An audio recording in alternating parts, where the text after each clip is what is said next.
If you were questioning behaviors of a relationship that you were in of any kind, ultimately at the end of the day, the label does not matter. What matters is how you are being treated, how this person makes you feel.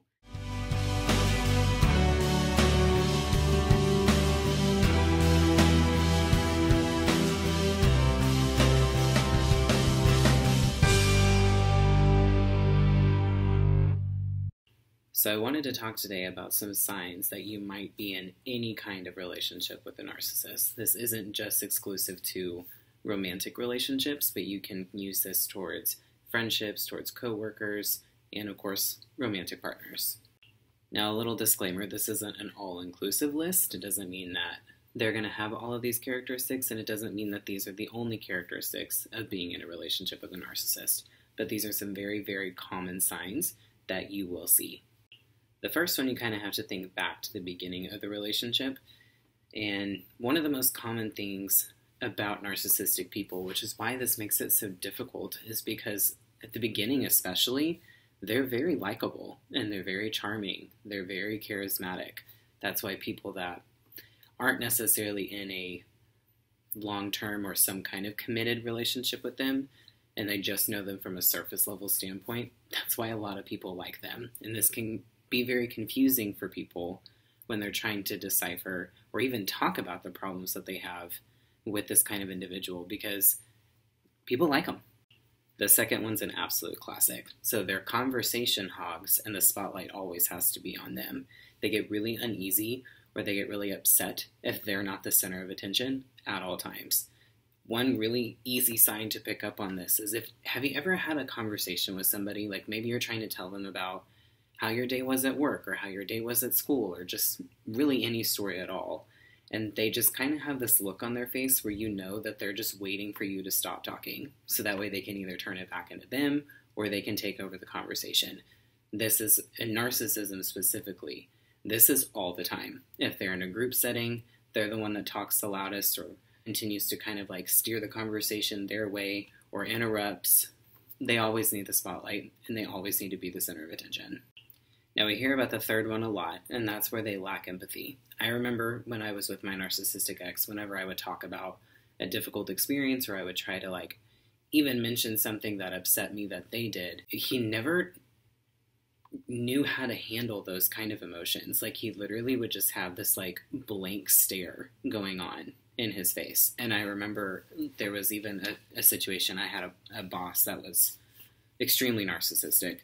And there was a situation where a coworker was telling my boss about a really uncomfortable situation that had happened at work. And when my coworker came back and told me about the conversation, she literally just sat there and looked at me without any expression as I'm sitting there bawling my face off. They don't know how to have empathy. They don't know how to be nurturing.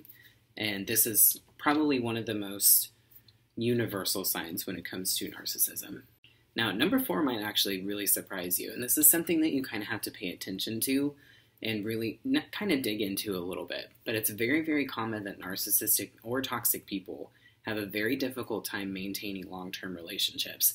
And I mean, if you think about it, someone can only keep up a facade for so long before it slips and their true colors start to be revealed. So, for example, with my narcissistic ex, the longest standing friendship that he had when I met him was about 5 years. Everybody else that was longer than that were high school acquaintances and this kind of thing where you're friends with them on social media, but you don't really talk to them or see them. And everybody that he talked about that was his best friend outside of this one relationship that had lasted for 5 years, everybody else that he talked about he had known them for forever. When I started to ask more questions, I realized they had only known each other for maybe a couple months or maybe a year. Number 5 is kind of an obvious one as well. And this is just where they just have a complete lack of respect for you. And they pick on you all the time. And they're degrading or they, put you down. And a lot of times they do this through using jokes. But we all have those things that you just can't joke about. We have certain experiences or certain insecurities that just aren't funny to us. But because they know that is what our hot button is, they'll use it in a joke, so that way when you react negatively to that, their response is, I was just kidding. Like, why are you so sensitive? And blah, blah, blah, blah. And they like try to deflect it again back onto you, that you're the problem.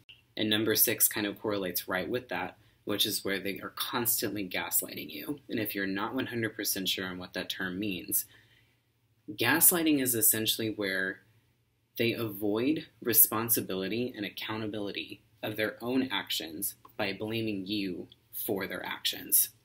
The day that I kicked my narcissistic ex out, he went completely irate, and he tore apart our bedroom, he was screaming at me, he put holes in the wall, like all this stuff. And the next day, I allowed him to come back and at least get his clothes, because I kicked him out of the house.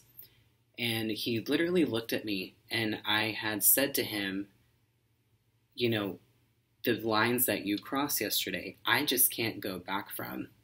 You know, your behavior was unacceptable. You're allowed to be angry and you're allowed to be frustrated, but there are certain lines that you just should not cross, and you crossed them, and I'm done.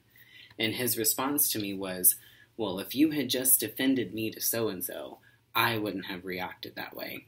So he blamed all of his behavior that night on me, on something that he claimed that I didn't do.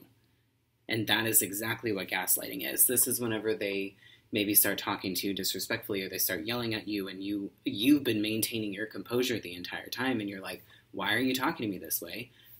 One of the most popular phrases my ex used was, well, I have an attitude because you have an attitude. Okay, well, even if that was the case, like, how is this being helpful? And on top of that, I know when I have an attitude, and I don't have one right now. Now I do, because now I'm irritated.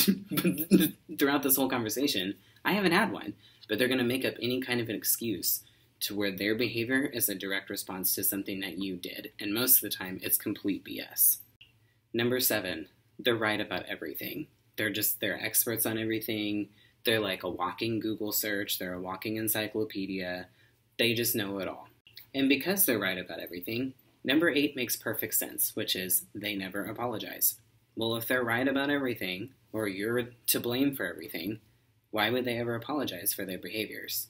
And this is a whole separate video, but there's lots of ways that they can use certain phrases and certain words to make it sound like an apology, but it's not actually an apology. But I'm going to save that for another video. And the last one is that they have a complete meltdown, or they lash out to any boundaries that you set. Narcissists can't handle boundaries because, again, that means that you're trying to hold them accountable, or you're trying to set a certain standard of behaviors that you will and will not tolerate. And they don't handle that. They have to be in complete charge all the time. Now, even with all this said, the real important thing for anybody listening to this, if you were questioning behaviors of a relationship that you were in of any kind, ultimately at the end of the day, the label does not matter. What matters is how you are being treated, how this person makes you feel. Does this person meet your basic needs? Do they emotionally respect you? Do they emotionally support you? And if you're answering no to most of these questions, then it doesn't matter at the end of the day if they are a narcissist, or if they're just toxic, or if they're just emotionally immature. It's about the behavior. And when you see these kind of behaviors over and over and over again, even after having conversations about it, and they say that they'll do better, and maybe they do better for like a week, and then everything's all back to it, that's not someone that's interested in getting better. That's someone that has a pattern of harmful behaviors. And you just have to reach this point of acceptance that it's truly never going to get better. So the next question that you ask yourself, is this something that I really want to deal with for the rest of my life? Or is this something that I want to deal with long-term in a work environment? Is this the kind of friendship that I want to maintain? So I hope this video was able to give you some tangible things that you can take away from to really just evaluate relationships that you might be questioning. And as always, thank you for letting me be a part of your healing journey.